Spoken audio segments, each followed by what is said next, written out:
Silvia, seja bem-vinda à Central da Esperança. Como que a gente pode garantir a segurança das crianças que usam a internet? Bom, eu acho que hoje os pais precisam tomar cuidado, ainda mais nesse momento de pandemia, que as crianças estão muito tempo em casa. Então, hoje você tem ferramentas e softwares para ajudar os pais nesse desafio aí do dia a dia. Quando você fala de internet, de buscadores, o próprio Google hoje já tem algumas ferramentas para você fazer esse controle parental. Sites de busca, aplicativos e tantos outros conteúdos que a gente está buscando, muitas vezes a gente precisa pensar que a tecnologia está à nossa disposição, mas ela precisa tomar alguns cuidados como se fosse na nossa vida real. Então, você hoje consegue, por exemplo, alguns vídeos de streaming, YouTube ou até mesmo Netflix, conseguir limitar quais são o tempo que teu filho vai ficar usando desse aplicativo, se tem a questão de idade, quais são os vídeos, filmes e outros conteúdos que ele vai poder acessar. A mesma coisa acontece em sites como Facebook, que também tem uma limitação para a idade mínima para você poder acessar e ser um usuário do Facebook.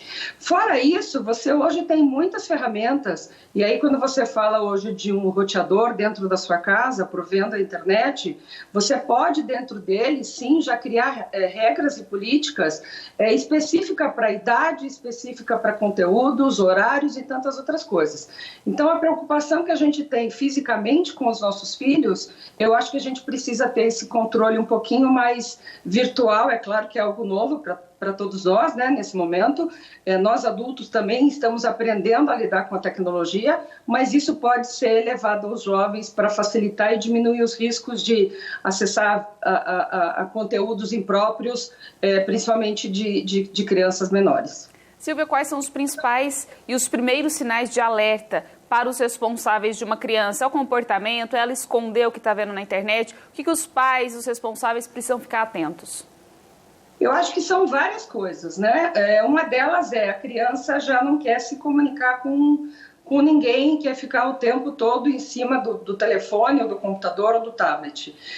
Eu acho que a conversa ainda faz necessária, né? A gente precisa estar em contato, e eu hoje tenho uma filha já com quase 20 anos, mas a gente sempre conversava muito e não tinha essa questão de é meu celular, é meu computador, é minha... Não, você não pode ver. Eu acho que como responsáveis legais, assim como a gente acompanha nossos filhos no dia a dia, a gente precisa acompanhar eles nesse dia a dia virtual. Então, buscar ter esse controle e uma visão muito próxima, para tentar perceber se ele realmente está 100% do tempo conectado e o que ele está conectando. E você pode hoje sim usar alguns softwares que faz esse rastreamento, quais foram os sites que ele consultou, que vídeos ele baixou. Então, dentro das políticas de sistema operacional, você também pode baixar algumas regras para poder ter acompanhamentos, relatórios e outras informações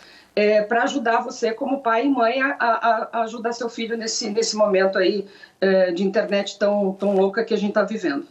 Silvia, além dessa questão da preocupação do conteúdo que as crianças estão acessando, nesse conteúdo, às vezes, acabam em jogos, comprando jogos, ou então em vídeos, clicando também em publicidades. E a gente usa, né, banco, cartões online e tem aplicativos e dados salvos no celular. Como que a gente pode proteger esses dados e também bloquear acesso a essas informações por parte das crianças? Bom, quando você está falando de internet num computador, você tem sim, dentro da parte de administração, a possibilidade de restringir essas propagandas gratuitas. Quando você fala de celulares, eu digo sempre que quando a gente está falando da internet é um mundo novo e a gente não tem ciência de todos os riscos.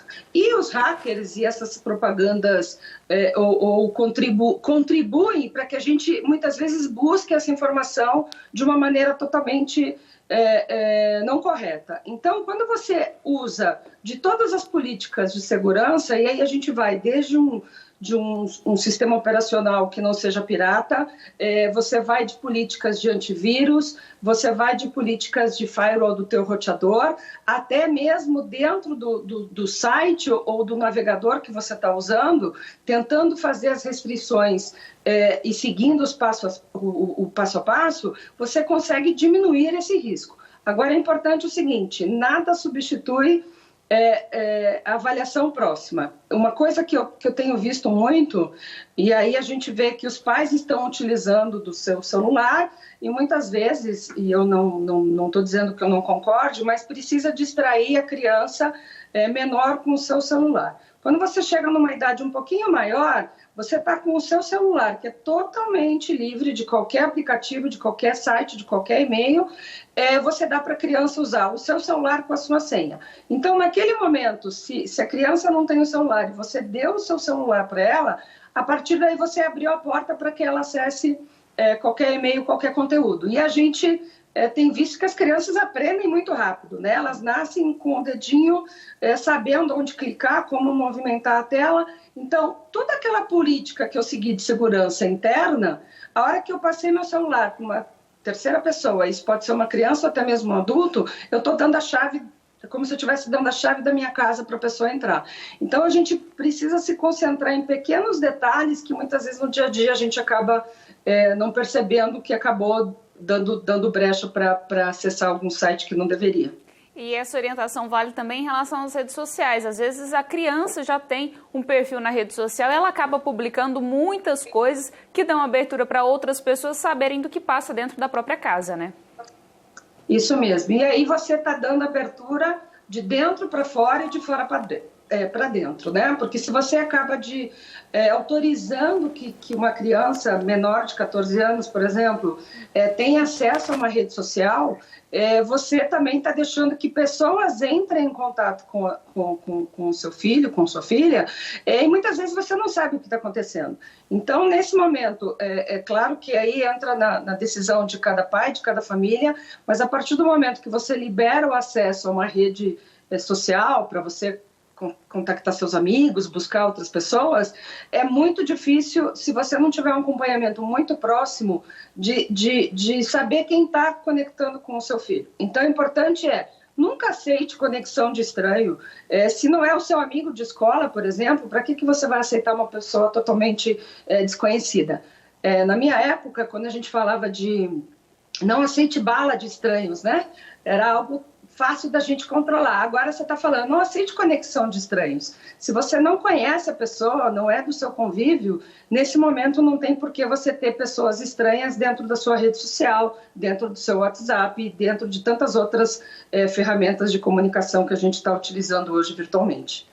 Agora, Silvia, só para a gente poder encerrar, você falou de plataformas, meios que a gente pode ter para bloquear algumas páginas, alguns dados, para trazer mais segurança. Como que a gente identifica qual aplicativo qual sistema que onde a gente encontra para poder, então, para quem ainda não tem esses critérios de segurança, começar a ter no seu celular? Bom, são desde o início, né? Começa pelo seu roteador de internet, lá você já consegue, dependendo do modelo, marca e qual é o provedor, você consegue já criar algumas políticas dentro da tua internet. Depois, dentro das máquinas, você está falando de sistema operacional, e aí você tem a Microsoft com algumas políticas de segurança, onde você entra em propriedades, configurações, você consegue fazer esse tipo de configuração.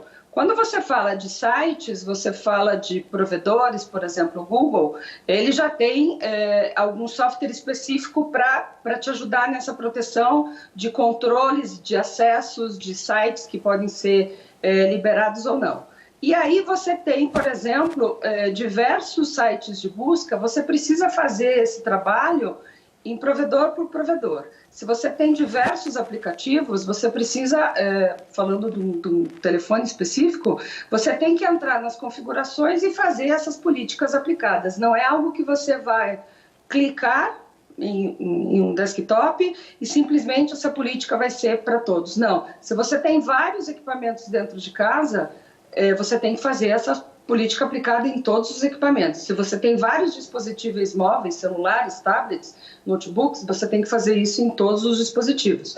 Isso faz com que realmente diminua os riscos de você estar acessando conteúdos impróprios. Silvia, a gente quer agradecer a sua disponibilidade de conversar conosco aqui na Central da Esperança. Muito obrigada pelas orientações, principalmente para aquelas pessoas que são os responsáveis pelas crianças. Muito obrigada, boa tarde. Imagina, eu que agradeço. Obrigada e boa tarde para vocês também.